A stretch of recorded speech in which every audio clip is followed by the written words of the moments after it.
इस गरीब लड़के को एक अमीर लड़की से प्यार हो जाता है। गरीब लड़का एक ऐसा जादू जानता था जिसे आज के लड़के जरूर सीखना चाहेंगे। लड़का क्या जादू जानता था, ये जानने के लिए वीडियो को आखिर तक देखें।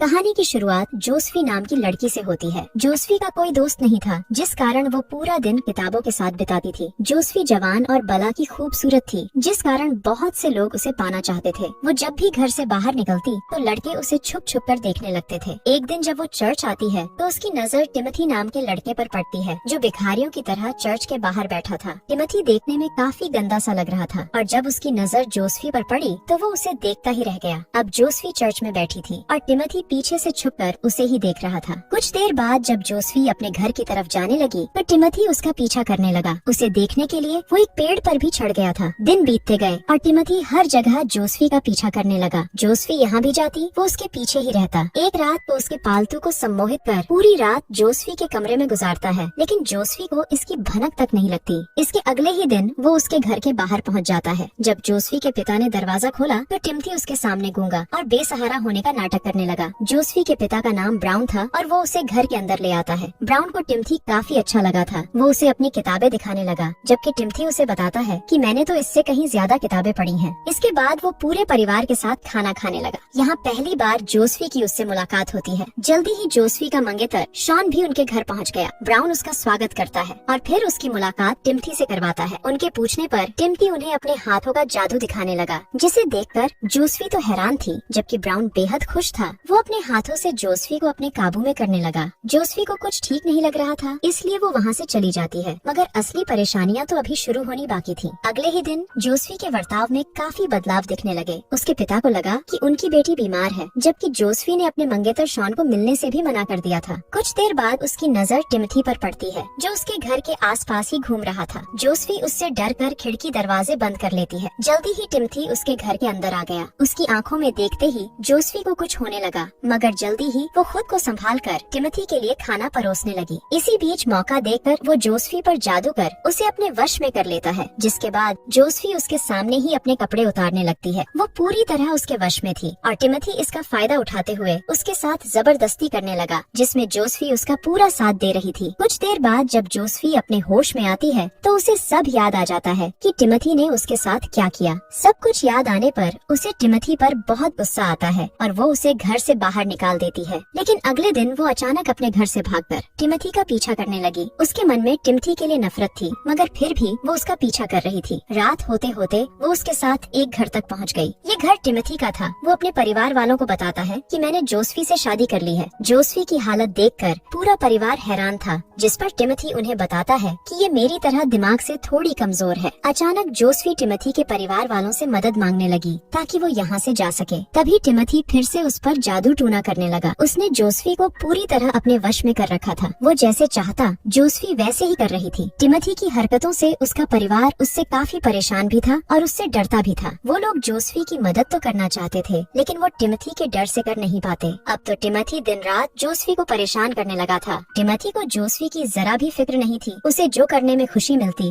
वो जोसफी के साथ वही करता। वो बार बार उसकी इज्जत के साथ खिलवाड़ करने लगा था। एक दिन तो वो अपने भाई को भी जोसफी का खूबसूरत बदन दिखाता है ताकि वो भी उसके साथ मजे कर सके, लेकिन उसका भाई उसे डांट कर वहाँ से चला गया। वो नीचे आकर अपने परिवार को टिमोथी की हरकत के बारे में बताता है, जिसके बाद वो लोग टिमोथी को जबरदस्ती उठाकर घर से बाहर फेंक देते हैं। इसके बाद वो जोसफी को ठीक करने की कोशिश करते हैं, लेकिन उसकी हालत बेहद खराब थी, जिस कारण उन्हें ना चाहते हुए भी टिमोथी को वापस लाना ही पड़ता है। अब टिमोथी आकर जोसफी को नॉर्मल करता है और फिर उसे लेकर घर से चला जाता है। दोनों चलते चलते काफी दूर आ गए थे। शाम होने पर वो एक जगह रुकते हैं। टिमोथी आग जलाकर कुछ खाने को लाने चला जाता है, जबकि जोसफी वहीं बैठी थी। रात को वो फिर से जोसफी पर अपना जादू कर उसके साथ संबंध बनाता है। जोसफी भी समझ गई थी कि उसके पास टिमोथी की बात मानने के अलावा और कोई रास्ता नहीं है। धीरे धीरे वो भी उसी की तरह बनती जा रही थी। रोज की यात्रा कर कर के जोसफी बेहद थक चुकी थी, लेकिन टिमोथी उसकी एक नहीं सुनता। एक दिन जोसफी एक आदमी से मदद मांगने में कामयाब हो जाती है, मगर कोई फायदा नहीं होता, क्योंकि ये आदमी गूंगा और बहरा था।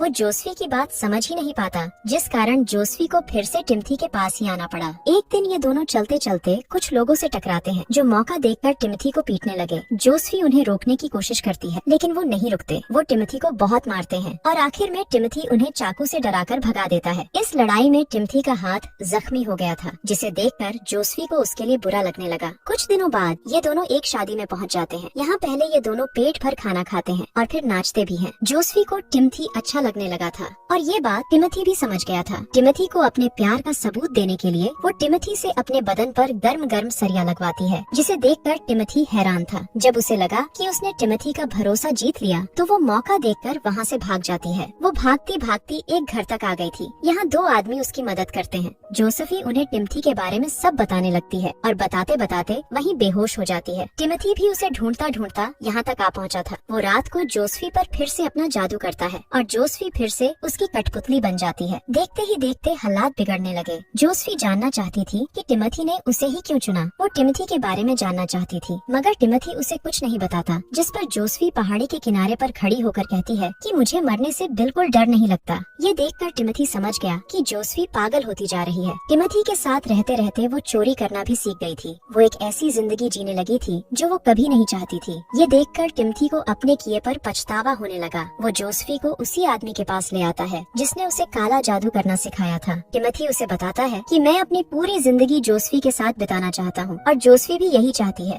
धीरे धीरे जोसफी भी उसका ख्याल रखने लगी थी। उसके जख्म के कारण उसकी हालत बेहद खराब हो गई थी। जोसफी उसका इलाज करने के लिए एक डॉक्टर को बुलाती है। डॉक्टर उसका इलाज करते करते जोसफी से कहता है कि टिम्थी को अस्पताल ले जाना होगा और इतना कहकर वो चला जाता है। अचानक उसी रात कुछ पुलिस वाले आकर टिम्थी को पकड़ लेते हैं। पुलिस को यहाँ डॉक्टर ने भेजा था। असल में ब्राउन ने अपनी बेटी को ढूंढने के लिए पुलिस की मदद ली थी और डॉक्टर इस बारे में जानता था। टिम्थी को जेल में डाल दिया जाता है और जोसफी कई महीनों बाद अपने पिता से मिलती है। अपने परिवार के पास वापस आकर जोसफी जल्दी ही ठीक हो गई थी। कुछ दिनों बाद जेलर पूछताछ करने के लिए टिम्थी को बुलाता है। वो जानना चाहता था कि जोसफी उसके साथ कैसे चली गई, क्योंकि ना तो वो दिखने में अच्छा था और ना ही कोई उसके करीब जाता था। जेलर का मानना था कि जरूर टिम्थी ने उसके साथ जबरदस्ती की होगी, लेकिन टिम्थी कहता है कि जोसफी अपनी मर्जी से मेरे साथ गई थी। जेलर उसे बताता है कि लोगों ने तुम्हें जोसफी के साथ जबरदस्ती करते देखा था। उनका ये भी कहना है कि जोसफी तुमसे डरती थी इसलिए वो तुम्हारे साथ रहती थी। जेलर की बात सुनकर वो उसे सब सच सच बता देता है कि मुझे पहली नजर में ही उससे प्यार हो गया था, इसलिए मैंने एक बार उस पर काला जादू किया था ताकि मैं उसके साथ प्यार कर सकूं। लेकिन बाद में वो अपनी मर्जी से मेरे साथ रहने लगी थी क्योंकि उसे वो सब अच्छा लगा था। जब इस बारे में जोसफी से पूछा गया तो वो कहती है कि टिम्थी ने मुझे सम्मोहित किया था। जेलर को उस पर शक होने लगा क्योंकि वो कई महीने टिम्थी के साथ रही थी और कोई भी इतने दिनों तक किसी को सम्मोहित नहीं कर सकता।